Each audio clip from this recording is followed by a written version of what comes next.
aqui está o seu corpo, aqui está a sua alma, e aqui está o seu espírito. Quem dominava era o espírito. O espírito dominava quando o homem não tinha pecado, quando o homem não errava, quando o homem não falhava. Então o espírito governava, da mesma maneira que Deus governava no jardim. Deus governava e deu o homem para que o homem governasse no jardim, melhor dizendo. E como Deus governava falando. Que haja um luminar maior, que haja um luminar menor. E Deus falava e as coisas aconteciam. Em Gênesis capítulo número 1, verso número 26, façamos o homem à nossa imagem, conforme a nossa semelhança, que domine sobre as aves do céu, que domine sobre os animais da terra, e que domine sobre toda a terra. Deus chamou para dominar, para governar. Entenda isso, Deus chamou para governar. Agora, o espírito governa. O corpo é só um carro que precisa de um motorista para guiar. Está aqui o corpo. Aqui está a alma, que vem de sentimentos, emoções, está entendendo? São sentimentos que você tem. Eu disse ali, contanto que haja em vós o mesmo sentimento que houve em Cristo Jesus, que sendo em forma de Deus, não teve usurpação ser igual a Deus. Lembra, sentimento vem da onde aqui? Da alma. A sede das decisões, sede das emoções também. E aí o que acontece? O espírito dominava. Entrou o pecado, essa situação mudou. Isso é tão verdade que quando o espírito dominava e o homem não tinha pecado algum, o governo do homem sobre a terra era diferente. Como é que você domina uma águia que está voando? Adão não precisava suar uma gota de suor, nem para se alimentar. Porque o governo que Adão aprendeu era o governo que Deus o ensinava. Porque Deus é o primeiro missionário. Existem 3 governos de 3 maiores missionários do mundo. O primeiro maior missionário, Deus, que discipulava Adão. O segundo maior missionário do mundo, Jesus Cristo. E nós estamos na terceira estação e a última do terceiro maior missionário do mundo, que é o Espírito Santo. Você pode acompanhar essa mensagem que eu tenho no YouTube. Então, tanto é que esse terceiro missionário, você não pode falhar com ele. Você não pode blasfemar contra ele, senão você perde até a sua salvação. Esse é um missionário que nunca te abandona. É o líder dessa conferência.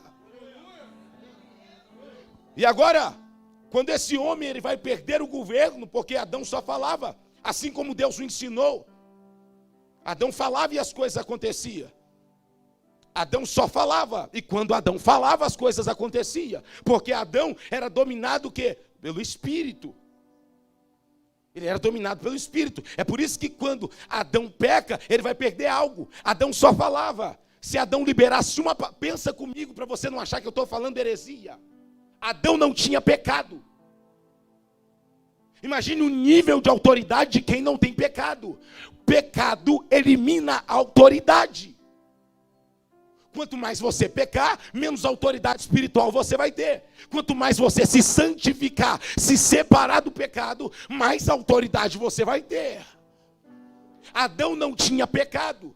É por isso que era normal para Jesus andar sobre as águas. Jesus não tinha pecado.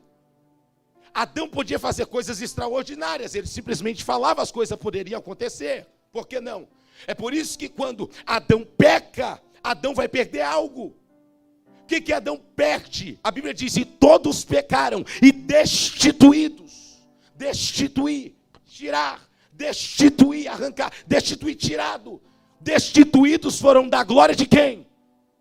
De Deus. Então quando Adão peca, o que vai acontecer com Adão? Adão vai perder algo. Por isso que quando Adão peca, os olhos dele, ele consegue enxergar, ele vê Eva nua, e Eva vê Adão nu, por quê? Porque eles perdem algo. Que é algo? Algo espiritual, uma roupagem de glória. Adão tinha essa roupagem. Talvez pode ter algum militar sentado aqui no nosso meio. Mas você não sabe, a não ser que você conheça. Mas se chegar uma mulher ou um homem que for militar e ele aparecer aqui e se apresentar, ou só sentar no canto, até o ambiente da igreja muda só por causa da farda. Por quê? Por causa daquela farda existe uma autoridade naquela roupagem. Quando Adão, ele peca, ele perde isso. ele perde a glória, então ele perde a autoridade. Aí as coisas começam a mudar. Adão era totalmente aqui, direcionado pelo Espírito, que é o ponto de contato com o Espírito Santo. Você é dividido de tricotomia, corpo, alma e espírito. Mas você não é o Espírito Santo, uma parte de você não é o Espírito Santo, é uma ponte de contato com o Espírito Santo, que para se comunicar, ele vem aqui no seu espírito. E agora o que acontece? Adão perde isso. Agora, lá na frente, o Espírito Santo, querendo assumir também o governo, ele vai querer entrar nisso aqui, E aí eu disse para vocês que nós não sabemos como orar, quando Paulo vai falar. E nós devemos orar como? O terceiro nível de oração é a oração em línguas. Esse tipo de oração, que é a oração mais avançada, que edifica-se a si próprio, o Espírito Santo quer entrar aqui, porque aqui tem um corpo que tende para as obras da carne. A concupiscência é o desejo desenfreado da carne. E aí você vai ver em Gálatas as obras da carne: porfia, idolatria, imolações, ódio, bebedices, mentira, homicídios. Tudo de ruim está na carne, Preste atenção nessa aula. Isso vai marcar a sua vida e vai te ajudar demais. Por isso que Paulo vai dizer que nós devemos martirizar a carne e vivificar o espírito. Eu vou repetir: martirizar a carne e vivificar o espírito. Não, eu vou repetir: martirizar a carne e vivificar o espírito. Você precisa entender isso. Porque há uma batalha travada entre a carne e o espírito. E quando o espírito, lá em Atos dos Apóstolos, ele vai entrar, e uma das coisas que ele vai liberar, que é o dom de línguas, ele vai dizer assim: olha, eu tenho que entrar lá. Você já notou que tem uma guerra dentro de você? Até Paulo vai falar que aquilo que ele não queria fazer, ele fazia. E aquilo que ele não queria, o que ele mais fazia. Preste atenção. Mas fazia não, eu faço, diz Paulo. O que vai acontecer? Que o Espírito Santo vai dizer: eu tenho que entrar ali. Aí o Espírito Santo, em conexão com o Espírito, ele vai dar o dom de línguas. É onde ele entra em contato aqui para trazer edificação aqui. Porém, aí a pessoa entra no terceiro nível de oração. Primeiro nível eu já expliquei, o segundo. O terceiro nível é quando a pessoa começa a orar em línguas. Começa a falar em mistério. E quando a pessoa começa a falar em mistério, ela começa a edificar a si própria. Por quê? Porque no primeiro nível de oração, você pode pedir até mesmo a Deus algo que Deus não quer para você. E você pode estar aqui clamando.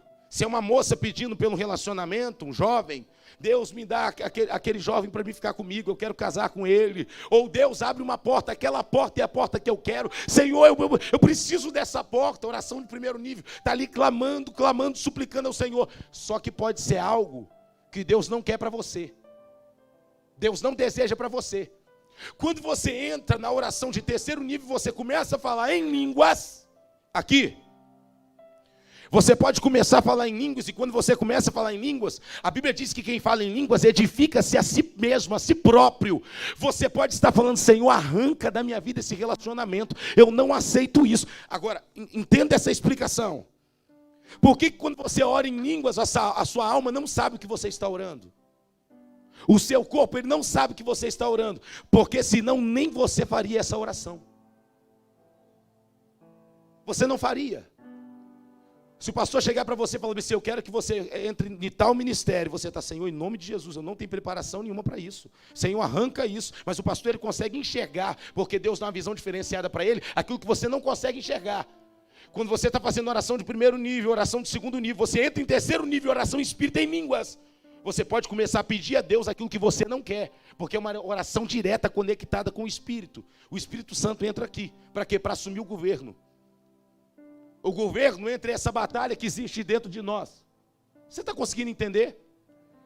Existem coisas, batalhas dentro de você que você nunca vencerá sem o Espírito Santo.